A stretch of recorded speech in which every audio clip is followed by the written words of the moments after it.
Once upon a time, in an ancient empire far to the east, there lived an emperor known across kingdoms for his wealth, grandeur, and unshakable pride.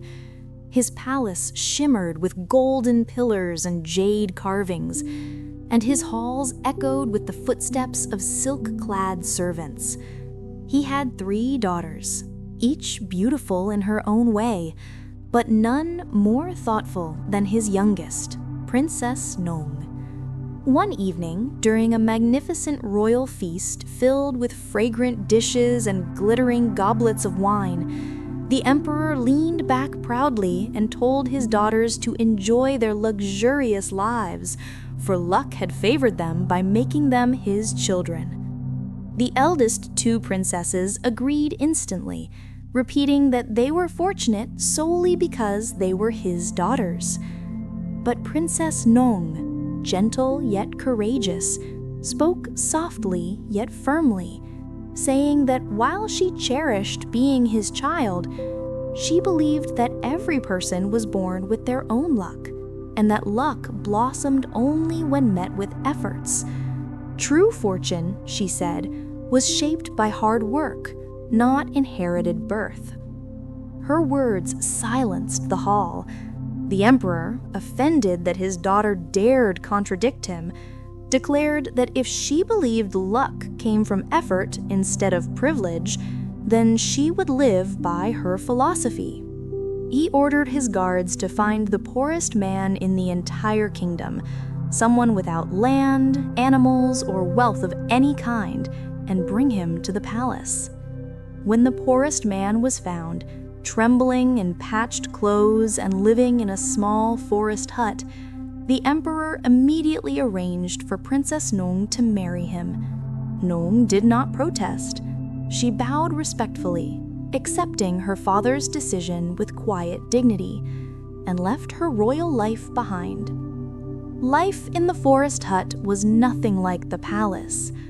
Her new husband had little more than thin blankets, a wooden stool, and a pot for boiling wild herbs. But Nong did not complain.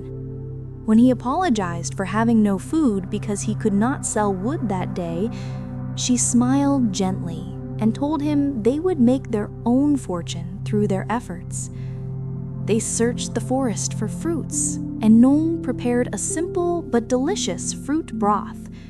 As they ate, she asked him how he made his living. He explained that he gathered wood from the forest, but it earned very little. Nong had noticed a sweet fragrance during their walk and asked about it. The man told her of a valley of flowers high in the northern mountains, a dangerous place filled with millions of blossoms. Nong suggested that they start making perfumes. She knew a perfume maker from her past life and believed this business could bring them more luck. Despite the dangers, she persuaded him to journey with her to the valley. The climb was long and steep.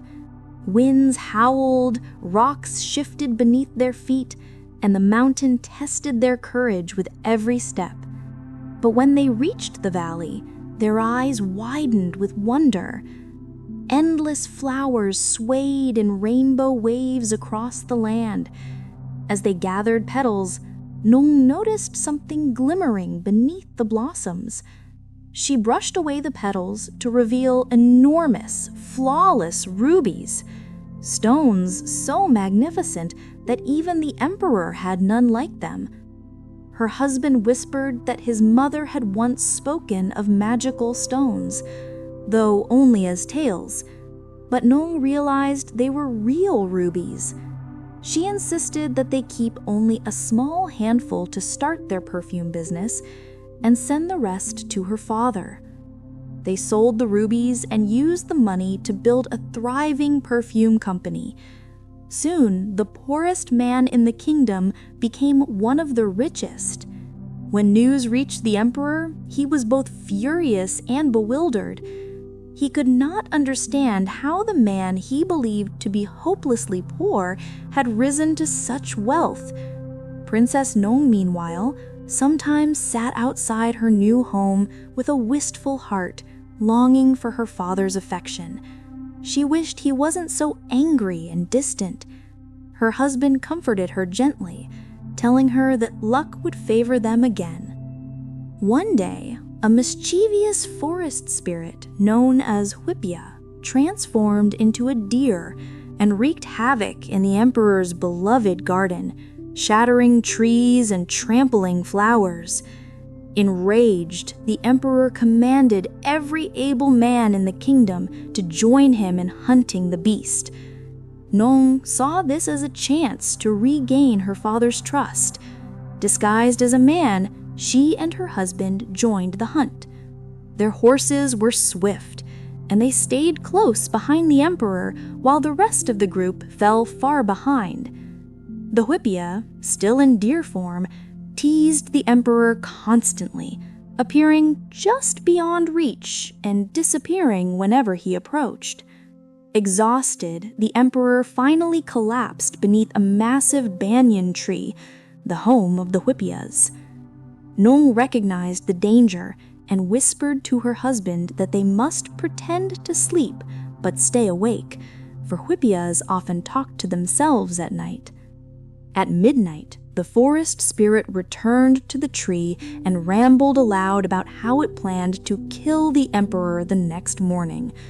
First, it would drop the topmost branch of the banyan tree on him. If that failed, it would break the bridge he needed to cross. If that failed, it would collapse the archway of his palace.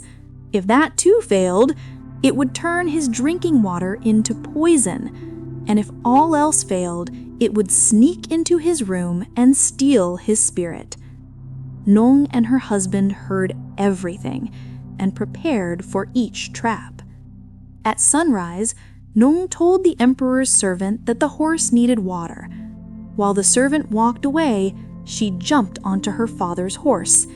When the Hpía dropped the branch, believing it was the emperor, Nong swiftly dodged it. Next, when the Hpía targeted the bridge, she and her husband crossed through a narrow river path, throwing a stone onto the bridge to make the Hpía think the emperor's horse was crossing. When they approached the archway, they slowed, then galloped at full speed, making the falling arch miss them entirely. Later, when the Hpía attempted to poison the emperor's water, Nong's husband provided fresh water from another source, saving him again. Finally, when night arrived, Nong and her husband waited in the emperor's chamber. The Hpía crept in invisibly, ready to steal the emperor's spirit. But they threw a thick black cloth over it, blinding the creature, and trapped it. The Hpía was imprisoned forever. The next morning, the emperor awoke and was puzzled to find he had been saved repeatedly. He asked their rescuers who they were. Nong removed her disguise and bowed before him.